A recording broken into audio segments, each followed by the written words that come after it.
Some guilt sounds holy. It says, "You should have done more. You should be stronger by now." God is probably disappointed in you. You prayed, but not enough. You rested, so maybe you are lazy. And because those thoughts use spiritual language, we assume they must be from God. But not every guilty feeling is the voice of God. Some guilt is conviction. But some guilt is condemnation wearing religious clothes. And if you do not learn the difference, you may spend your life carrying burdens God never placed on your shoulders.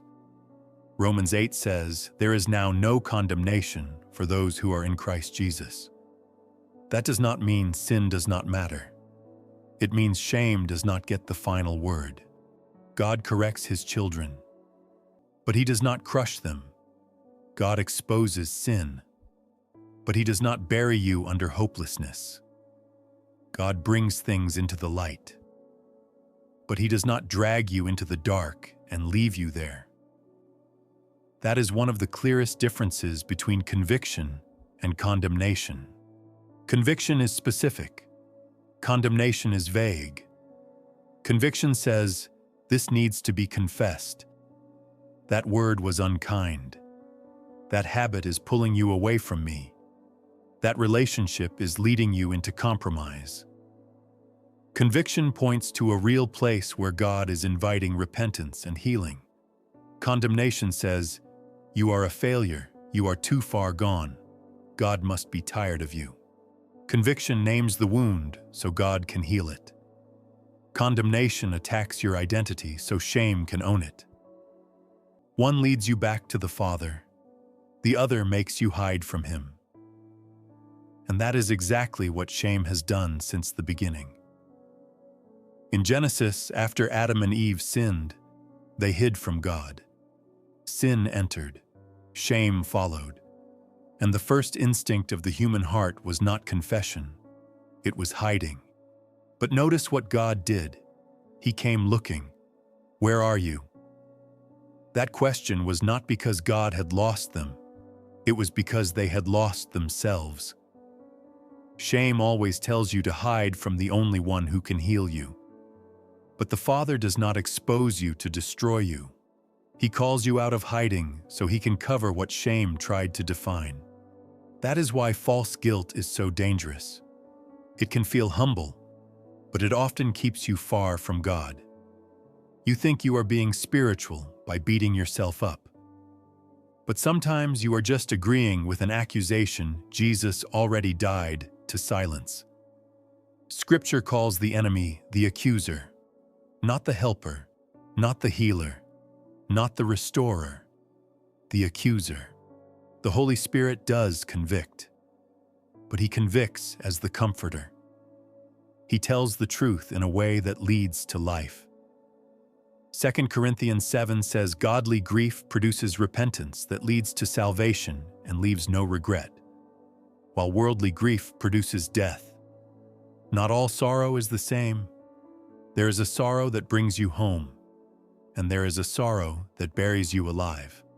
Godly conviction says, "Come back." False guilt says, "Stay away." Godly conviction says, "Confess this." False guilt says, "You are disgusting." Godly conviction says, "Let me restore you." False guilt says, "You will always be this way." Godly conviction has a door. Condemnation has a cage. So how do you know if the guilt you feel is from God? Ask 3 questions. First, is it specific? The Holy Spirit is not confusing. If God is correcting you, He can show you what needs to be corrected. Maybe you need to apologize. Maybe you need to repent. Maybe you need to stop feeding a habit. Maybe you need to tell the truth. But if all you feel is a fog of, "I am terrible, I am failing, I am not enough," that may not be conviction. That may be condemnation. Second, does it lead me toward God or away from Him? True conviction may be painful, but it creates movement toward God. It leads to prayer, confession, repentance, restoration, humility, and obedience. False guilt makes you avoid God. It makes you delay prayer because you feel unworthy. It makes you avoid Scripture because you expect only disappointment. But the gospel says you do not return to God by punishing yourself. You return because Christ has already made the way open. Third, does it agree with Scripture? Your emotions can feel loud even when they are not telling the truth. You may feel guilty for resting, but Jesus withdrew. You may feel guilty for being weak, but God's power is made perfect in weakness. You may feel guilty for saying no, but even Jesus did not meet every demand placed in front of him. You may feel guilty for needing help, but the body of Christ was designed to carry burdens together. Not every burden that feels heavy is holy. Some guilt comes from God, but some guilt comes from pressure, comparison, people-pleasing, perfectionism, misunderstood expectations, or spiritual language attached to human demands. That is why wisdom matters. Jesus said, "Come to me, all who labor and are heavy laden, and I will give you rest." He did not say, "Come after you have punished yourself enough." He said, "Come to me." So maybe the next faithful step is not to ignore guilt. Bring it into the light and ask, "Lord, is this from you?" If it is conviction, confess what needs to be confessed. Repent where you need to repent. Make right what you can make right, and receive the mercy of God. But if it is condemnation, reject it with Scripture. There is now no condemnation for those who are in Christ Jesus. Shame is not your master. Accusation is not your shepherd. Jesus is. So stop carrying guilt God never gave you. Wisdom begins when you learn the difference between the voice that restores and the voice that only accuses.